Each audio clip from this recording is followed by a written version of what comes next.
cultural and spiritual connections of beautiful lands and waters of this region, and extend a very warm welcome to any First Nations people joining us here this evening. What we do here at Photo Access would not be possible without the ongoing organisational core funding that we receive from Arts ACT as Arts Centre Investment Funding, which covers about half of our operating costs, the rest of which needs to be generated through the programs, workshops, and other activities that we do here. And from 2025, we are also the recipient of multi-year organisational funding from Creative Australia, the federal government arts funding body. So thank you to them for entrusting us with the responsibility of showcasing contemporary photographic practice to our ever-expanding audiences. Geographically, yes. And thank you also to our fabulous wine sponsor, which is one of the Canberra District's most respected and highly awarded wineries, Larida Estate. So all those wines are made locally out there on Lake George.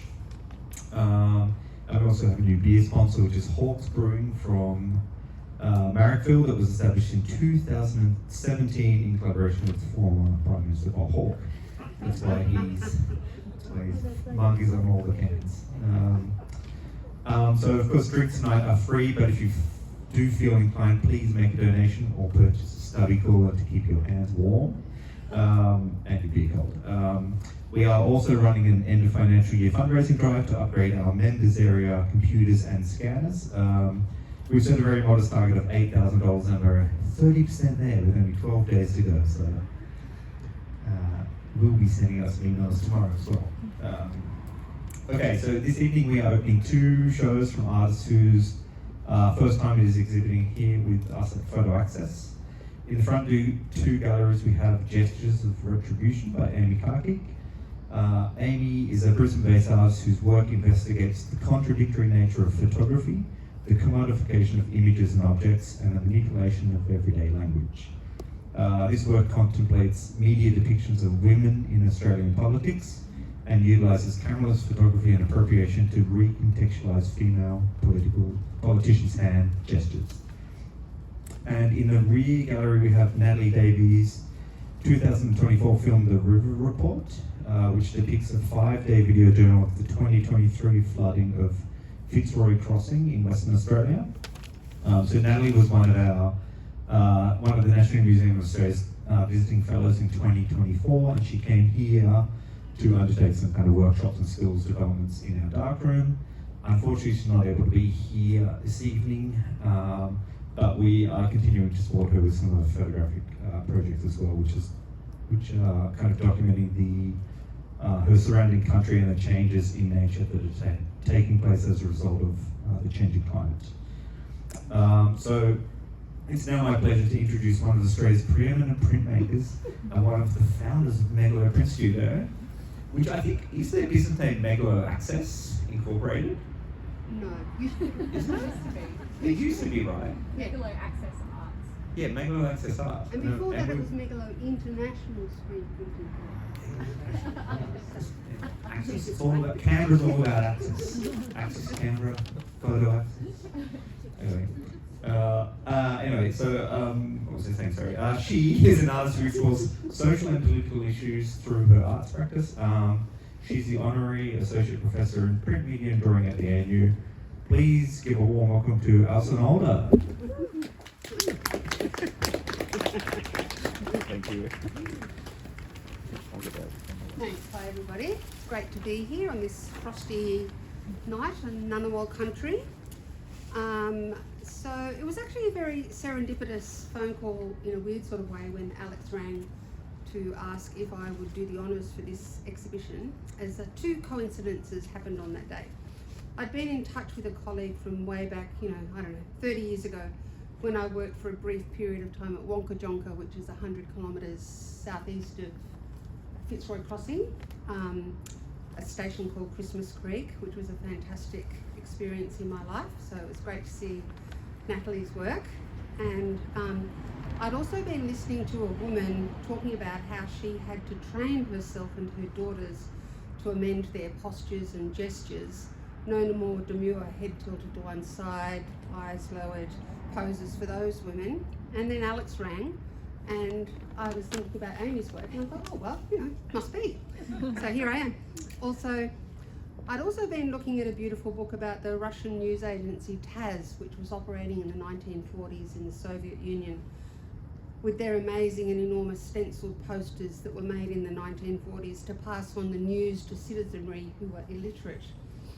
And that path led me to revisiting, this is a bit of a long roundabout way to get into your work, Amy, led me to revisiting the Blue Blouse movement, which was a social movement in 1920s Russia, established in Moscow at the Institute of Journalism on the basis of forming a living newspaper.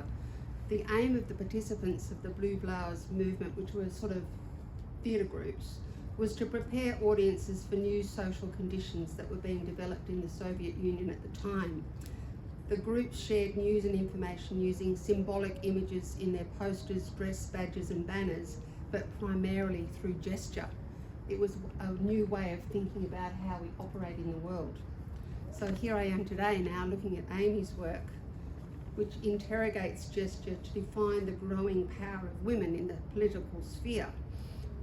Women like the woman I was listening to, who have had to learn new ways to build trust in their capacity to wield power, using gesture as a signifier of authority.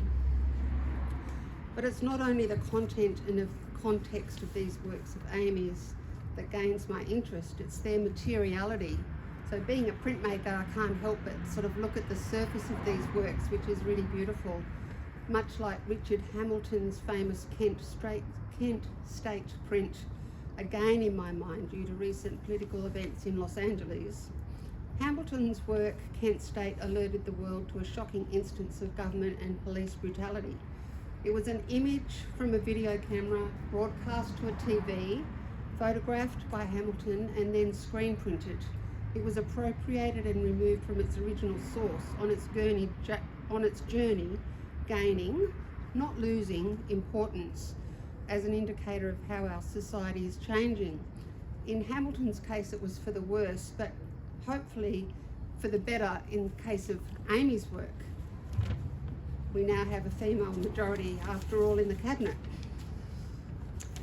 Amy's images are compelling, cinematic, moments of time captured and then recaptured, recording and then reminding us of change.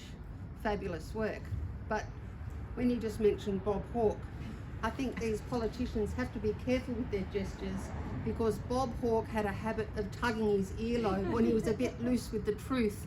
So the camera operators would always be looking at him doing like this and thinking, oh, he's bullshitting. So yeah, they better not do that. In many ways, I'm going on to Natalie's work now. Natalie's work is undertaking a similar task, recording and reminding us of change. In this case, climate change, not just as a news feed that slips by on our screens, but as a major long-lasting event impacting community, human and non-human. I found that piece of work riveting to watch, and also the animals and just those oceans and oceans of groundwater, just absolutely incredible. So River Report is a major piece of work that brings this devastating event into our own orbit of experience. You know, my own experience of living surrounded by fire in the 2019-20 fires, we have a great capacity to forget, but we actually have to remember so that we do something about this. Unless we are directly impacted, we sort of collectively move on and then seemingly forget that we do have power to influence what happens in the world, and we have to be vigilant in our attempts to do so. Natalie's work, I reckon, should be on continual loop in Minister Murray Watt's office to remind him and his colleagues that we are watching, and we and the wallabies in her film are watching, and that we need to take action on this very important issue.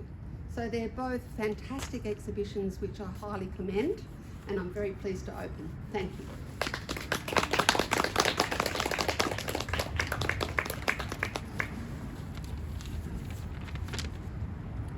Excellent, thank you, Alison. So just a few upcoming events. On Saturday, Amy's going to be doing an artist talk here in the gallery at 11 o'clock, so please come on for that. As I mentioned, we are also doing our end of year fundraising. So all the details are on our website and in social media and things like that. The next opening will be here on Thursday, the 17th of July, which will be the annual Canberra Contemporary Photographic Prize, to be opened by the ACT Arts Minister Michael Peterson. Thank you again to our generous sponsors, which is Lucent Imaging, Ilford Photo, and Larada Estate. All the finalists are going to be announced next week on social media. So, sorry it's taken so long, but we thought it's good timing. Workshops, there are a few workshops upcoming in the next few weeks. So we have a collage workshop with Greta Cooper here on Wednesday, 2nd of July. School holidays is coming up for those of you with children that you need to dispose of for a few hours, like me. I'll be away, sorry. Sorry, Felix.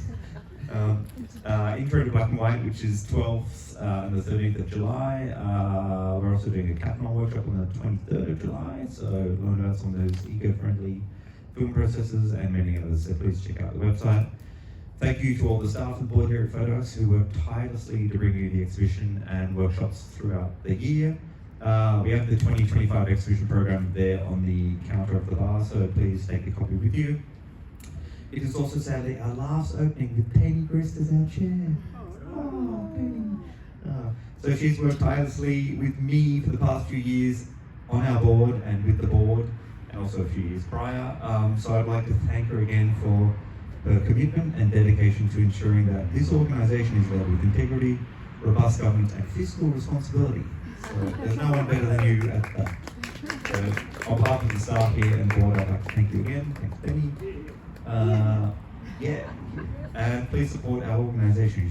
You can support us by donating, purchasing merchandise, renewing your membership, and enrolling in a course. So thank you everyone, have a great night, and we'll see you again soon.